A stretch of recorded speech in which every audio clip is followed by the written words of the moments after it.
But it's kind of serious, you know? It really is. I mean, here we are right now. We are out in the open, worshiping, praising Jesus, right in the open without any fear. And at this moment in time, some of our brothers and sisters in Christ are in jail. And some, they just bypass the jail. They're just torturing them because someone found them and they were holding Bible studies in their home. And they're not allowed to do that. You know, that used to sound so distant, so unreal, something that was happening in some far-off country. And so we just prayed for missionaries to go to those far-off places to fix all of those ills of the world that was around on the other side of this spinning orb. But now it seems to be moving much closer to home. We have groups in our own country who are pulling down statues, they're destroying historical sites, and they've made it very clear that churches and religious places are the next on their list. I mean, they've made it clear. They've already attacked and vandalized a historic church in Washington, D.C. and other places that they're working. You know, and I'm not trying to sound like an alarmist this morning, but I think we're dealing with a real possibility of a different reality than what we've seen historically. I mean, you know, one that I never dreamed of happening here in the United States, which probably reveals a lot about our complacency in our Christian lives. I mean, so far, Christianity, being a Christian, hasn't cost us very much, right? I mean, not really. I mean, how many times did Jesus try to warn his disciples, though, about the cost of following him? How many times have you really had to consider the cost of following Jesus? We've been blessed. Anybody want to argue that? No? Good, no takers. Because I don't see how we could. We are so stinking blessed, very, very blessed. But one day it may be you or me staring down the barrel of a gun for what we believe. I mean, that sounded very off-kilter just months ago. But it could happen. One mob may do more than just mock us or deride us or silence us on TV or Twitter or Facebook or YouTube. One day it may be illegal for us to carry a Bible around or hold Bible studies in our homes. And whoever thought it would be illegal to hold public worship services in the United States of America? And yet it's happening right now, August the 9th of 2020, there are places in the United States that churches are not allowed to meet. One day we're going to have to ask ourselves, I'm afraid, will I bend the knee to public pressure or will I stand tall? Will I put it all on the line for what I believe? Would I really do that? Hananiah, Mishael, and Azariah. These three guys probably never thought that the temple, that the house of God would ever be destroyed and that Jerusalem, the city of God's shalom, God's peace, would ever be reduced to rubble. They never thought they would be led away in chains and forced to be slaves and serve the weird people of Babylon. They never thought that they would lose everything, their families, their homes, their friends, and even their names. Yes, the names given to them by their families. I tell you, that's something that has happened, though, for centuries and centuries, thousands of years. It's been a custom forever for people who make slaves of other people to change the names of their slaves as a way of disconnecting them from their past, their history, their heritage, their hope of ever seeing their family, their home again. And when we don't know our history, we lose our sense, our connection to our past, to our families, to our traditions, our heritage, our homeland. When we lose those things, I argue that we lose hope.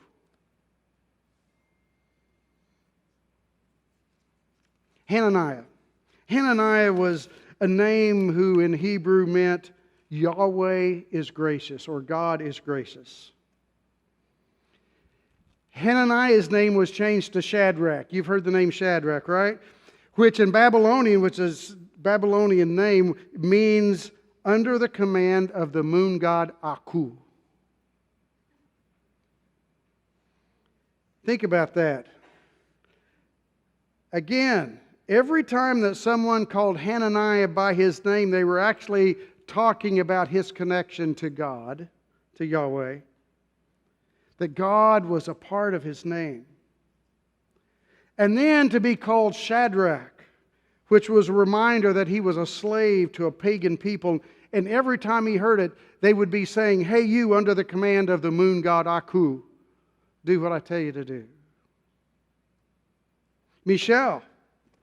Mishael's name meant God is our resemblance. That's the literal translation. It's a little awkward.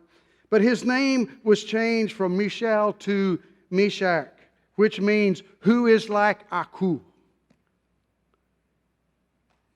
That's what it meant in Babylonian.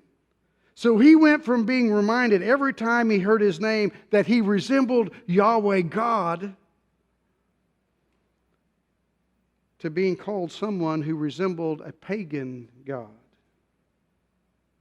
Not even a major god. And then Azariah. Azariah's name meant Yahweh is my helper. God is my helper. And he would go from being reminded that God is his helper every time someone called his name out to being called Abednego, a servant, which means a servant of Babylonian gods, all the gods. I have to serve all of your gods. Hananiah, Mishael, and Azariah. They knew that Jehovah or Yahweh was still gracious.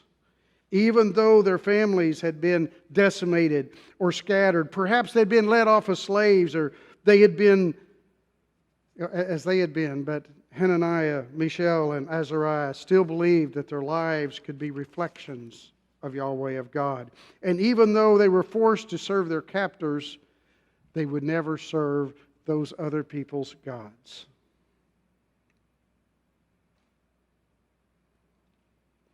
But then when King Nebuchadnezzar came into power, he erected a solid gold image, it says, in the plain of Dura, which is a province of Babylon. And this plain is so big and so flat, it makes the panhandle look hilly. Okay?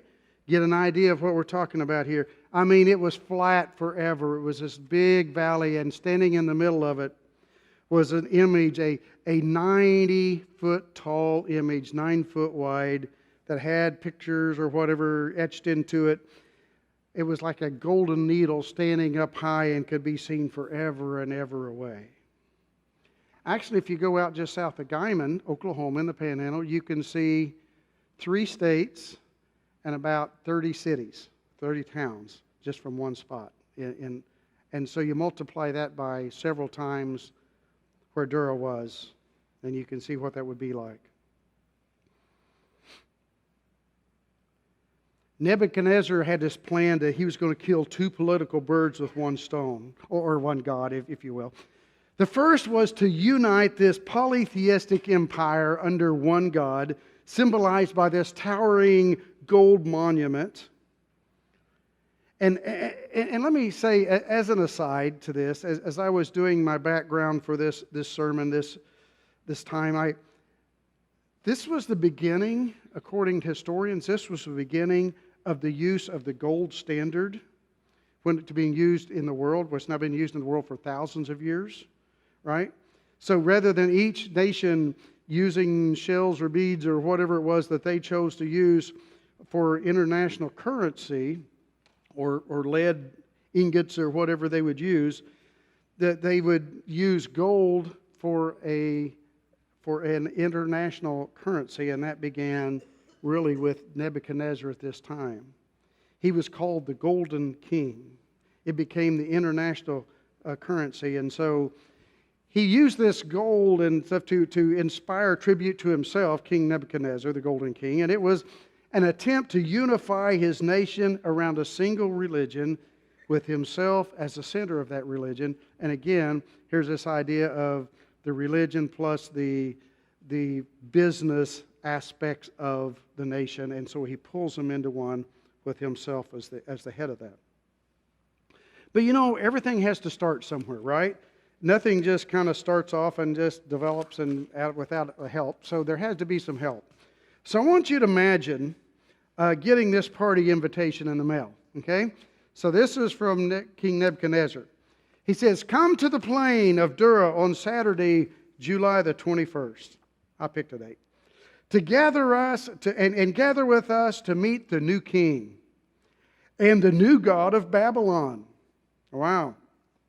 There will be lots of food and celebrities along with live music, so bring your appetite and your dancing shoes. And P.S., anytime you hear the music start playing, you must immediately stop whatever it is you're doing and begin worshiping the golden image of our new God, or by order of the king Nebuchadnezzar, we will be thrown into the furnace and burned alive. Hope to see you there. Oh, and by the way, if you're not, we'll come and find you. What an invitation, huh? Had to start somewhere. So it's estimated that at least 300,000 people gathered to worship this new golden king and bow before this golden structure that had been built there in the plain of Dura. Babylon's new god. And like all good subjects, once the music started to play and they all obediently fell down before King Nebuchadnezzar and his golden image, and that is except for Hananiah, Mishael, and Azariah. Now they may have lost their families, they may have lost their homes, all their possessions, and even their Jewish names, but they never lost their love, and they never lost their faith in the God of Abraham, Isaac, and Jacob.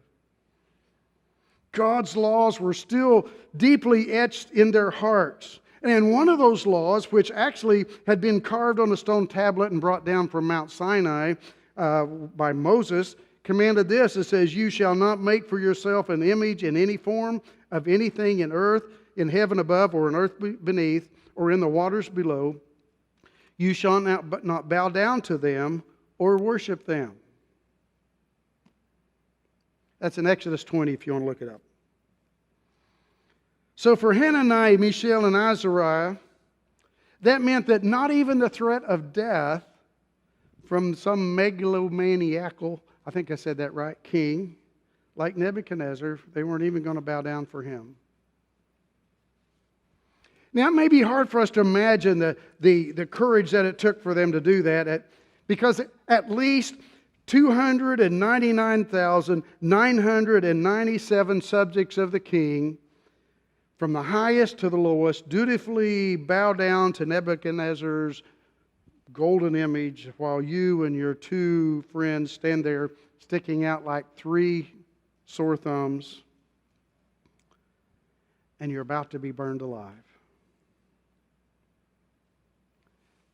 Well, it doesn't take a genius to figure out that the word got back to Nebuchadnezzar pretty quickly, right? That's going to happen. The king's going to find out. And it's also not difficult to find out what his reaction is going to be. Read the book of Daniel. What I'm talking to you about this morning is in Daniel chapter 3. I would encourage you to go back and read the story. It's awesome. It's an awesome story. But you may want to pick up chapters 1 and 2 because it gives a lot of history and background so that you'll know who these young men were. But we know that King Nebuchadnezzar, is not going to just smile and say, "Oh, well, maybe some other time." Actually, verse 19 says that when Nebuchadnezzar heard what Hananiah, Mishael, and Azariah had done, well, more accurately, what they hadn't done, it says that Nebuchadnezzar was so filled with rage that his face was distorted. And you know, that's really putting it mildly, because What it really was saying, that his face became so twisted in a mask of rage that you could not even recognize him. Think about it. These young men, these slaves that he had promoted and given some leadership positions, no less, had the nerve, the unmitigated gall to openly disobey him publicly at the most significant, important ceremony already in the reign of his kingdom. And he was the most powerful kingdom of that time and one of the most powerful kingdoms in all of history. So there's no words to describe their insolence and his indignation, his rage. There's no excuse. It says, fire up the furnace, boys. Make it good and hot. Make it glow. It's time to make example of these. Well, just get them here. Bring them to me. He says, and at this point, let's take a look at Hananiah, Mishael, and Azariah's faith in Yahweh, because it gave them strength and courage in the face of such overwhelming adversity. First of all, their faith gave them the strength to stand tall. To stand tall. In verse 15 of Daniel 3, King Nebuchadnezzar offered a second chance. He says, look here, boys. He says, all you have to do is go back out there, bow down to my golden statue that I had built, and then when the music starts, and why are you making such a big deal out of this? Nobody else seems to be having trouble following my orders. Just bow down and I'll forget the whole thing ever happened. What do you say, huh? But for Hananiah, Mishael, and Azariah, there was nothing to discuss. They didn't need any time to think the matter over. King Nebuchadnezzar, they reply, we don't need to defend ourselves before you in this matter. If we're thrown into the blazing furnace, the God that we serve may deliver us from the fire of your hand, and he may not. Wow. Think about it. He may not. That's up to Yahweh, they said. Either way, we'd rather die being obedient to our God than to live in the shame that we betrayed our God. So Hananiah, Mishael, and Azariah's faith in Yahweh gave them the strength to stand tall, to stand straight. And when they told the king of the most powerful nation at the time that they refused to bow down to his demands and worship his idol, they knew what Nebuchadnezzar would do. They knew that it was not a veiled threat. It wasn't an empty threat. He would not bend, and neither would they. So, see, here's the problem. Obeying Nebuchadnezzar meant disobeying God. But then obeying God meant that you would be disobeying Nebuchadnezzar. And that's the problem when we get into our world sometimes. God has a set thing that He's called us to do, and it doesn't change. When we follow His guidance, it's called holiness. And it doesn't change. But sometimes our countries, our laws, our societal expectations change. And if we obey one, sometimes it requires us to disobey the other. But for them, these three young men, the choice was clear, and they were ready to face the consequences, apparently, of their decision, no matter how hot Nebuchadnezzar made things for them. And so Hananiah, Mishael, and Azariah, their faith in God gave them the strength to stand tall, to stand straight, and to stand firm. For them, there was no doubt who was in control. The living God of Israel, or some golden statue made by human hands, and a king who was born not that long ago and would die probably in the near future. That versus a God who has no beginning or end. See, now, understand, now Nebuchadnezzar did have the power to kill them, at least in their physical life. That's true. But when you think about this golden needle out in the prairie, what power did that pile of metal have over them? Actually, as Hananiah and Mishael and Azariah pointed out to Nebuchadnezzar, the only one who really had power over them, including the power of life and death, was the living God of Israel. Martin Luther. Now, I'm not talking about Martin Luther King Jr. This is the original Martin Luther back in the 1600s that was a Catholic priest in Germany. When Martin Luther was on his way to appear before King Charles V, the Roman prelate, and the princes of the realm to hear if they were going to excommunicate him from the church or not, I want you to hear what he had to say, because he said this. He said, "My cause shall be commanded by the Lord, for He lives and reigns, who preserved the three Hebrew children, Hananiah, Mishael, and Azariah, in the furnace of the Babylonian king. If He is unwilling to preserve me, my life is small compared to Christ. Expect anything of me except flight or recantation. I will not flee, much less recant. So may the Lord Jesus strengthen me." Martin Luther was excommunicated from the church that he loved and had given his whole life to. So it didn't turn out the way he wanted it to, but he stood strong in his faith for God. You see, the heart and the soul of a true follower of Jesus Christ has always been, it is now, and will always be absolute obedience to God and God's Word, and absolute unbending obedience to His will, His plans, and His purposes for our lives. Hananiah, Mishael, and Azariah's faith gave them the strength and the courage to stand tall, to stand straight, to stand firm, and to stand in the fire unscathed. Verse 22 says that Nebuchadnezzar was so angry that he had the furnace heated up so much.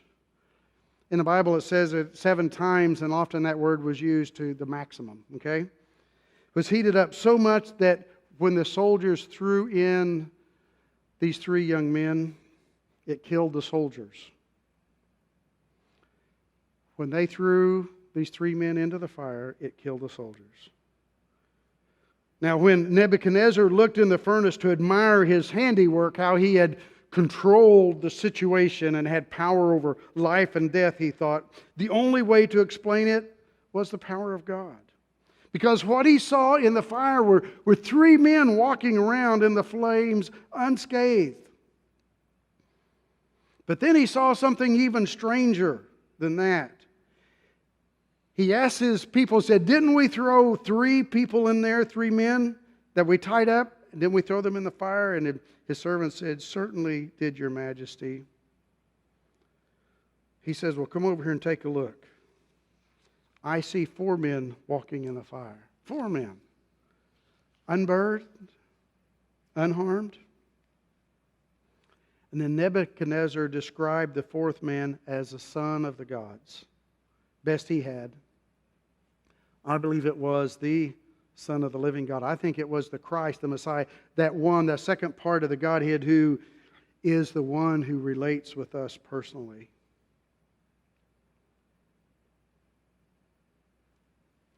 So have you ever been in the midst of the fires of hell and you looked around and you felt God's presence in those flames with you? Maybe it's when you were sick in the hospital, or maybe someone you loved desperately was sick. Maybe it was in the middle of divorce. Maybe it was when your family was being torn apart by some crisis. Maybe it was during something unexpected that you just were not ready for, and it just caught everybody by surprise, like losing your job or your home, or maybe it's the way other people have treated you during this COVID scare and you feel unappreciated, unloved, uncared for. God is always present. God is always present. But we become, well, I think more sensitive, more aware of God's presence when we are in the midst of the flood or the fire, don't we? And that when we really start depending on, recognizing God's presence. Daniel chapter 3, in the Scripture, it says that not a single hair on the heads of Hananiah, Mishael, and Azariah were burned. Imagine that. Killed the people who threw them in, and not a single one of their hairs were burned. They weren't singed, and when they came out, they didn't even smell like smoke. Wow. Now let's think about this for a moment. The only things burned were the soldiers that King Nebuchadnezzar had ordered to throw these 3 young men into the furnace, and then the ropes that King Nebuchadnezzar had used to bind these 3 men, their hands and their feet. So what burned? The guards and the ropes. What burned were the things that belonged to Nebuchadnezzar. The things that belonged to God, Hananiah, Mishael, and Azariah, they weren't even singed by the fire. The fire that was meant to burn up Hananiah, Mishael, and Azariah was, in fact, the very means that God used to burn what bound them and to set them free.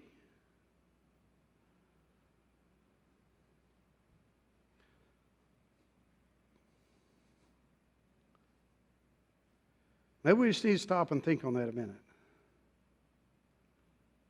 The very things that were meant to harm them, to kill them, are the very things that God used to set them free.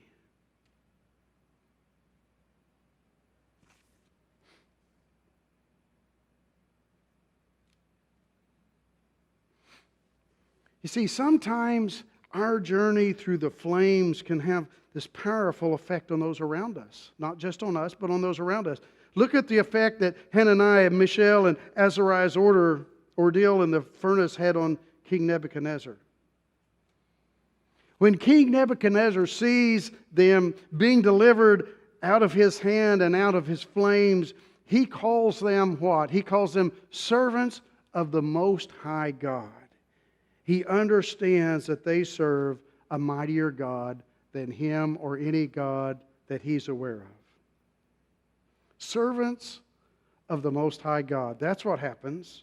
Not servants of Aku, the Babylonian moon god, or any other Babylonian gods.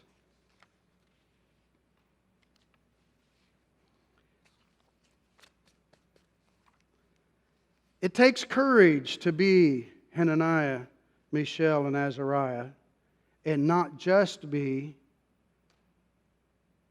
Shadrach, Meshach, and Abednego. Have I said enough about that to understand the difference?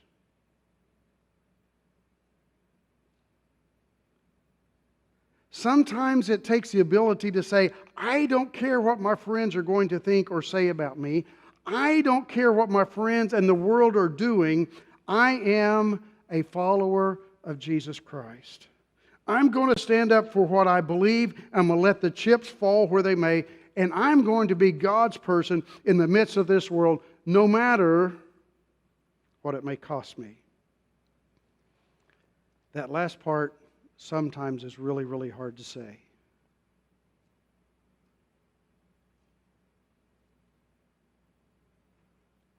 Because it could cost us. There are 2 passages that I want to read from Daniel chapter 3 as we end the sermon today. Because I want us to really think about these. These are the most important parts, I think, of this whole story of Shadrach, Meshach, and Abednego, or Hananiah, Mishael, and Azariah. The first one is a proclamation, and it's found in verse 17, and it says this: If our God, the one we serve, is able to rescue us from the furnace of flaming fire and from your power, your majesty, then let him rescue us. But if he doesn't, know this for certain, Your Majesty, we will never serve your gods or worship the gold statue you've set up. That may be one of the hardest proclamations that we can ever make. God, if you deliver us, if I stand for you and you make things work out in the end, that's awesome. I would really, really, really like that. But the second part of the proclamation is the hardest. If you don't, I'm still in love with you. I'm still giving my life to serve you. I'm still your man or your woman. I'm still with you, even if you don't. The first was a proclamation. The second thing that I want us to look at is verses 24 and 25. And here is a proclamation. And I want you to listen as I read this. It says, and this is the proclamation. Then King Nebuchadnezzar jumped up in shock and said to his associates, "Didn't we throw in 3 men bound into the fire?" And they answered the king, "Certainly, Your Majesty." I always want to say certainly, but I won't do that today. "Certainly, Your Majesty." And he replied, "Look, I see 4 men unbound walking around inside the fire, and they aren't hurt. And the 4th one looks like one of the gods."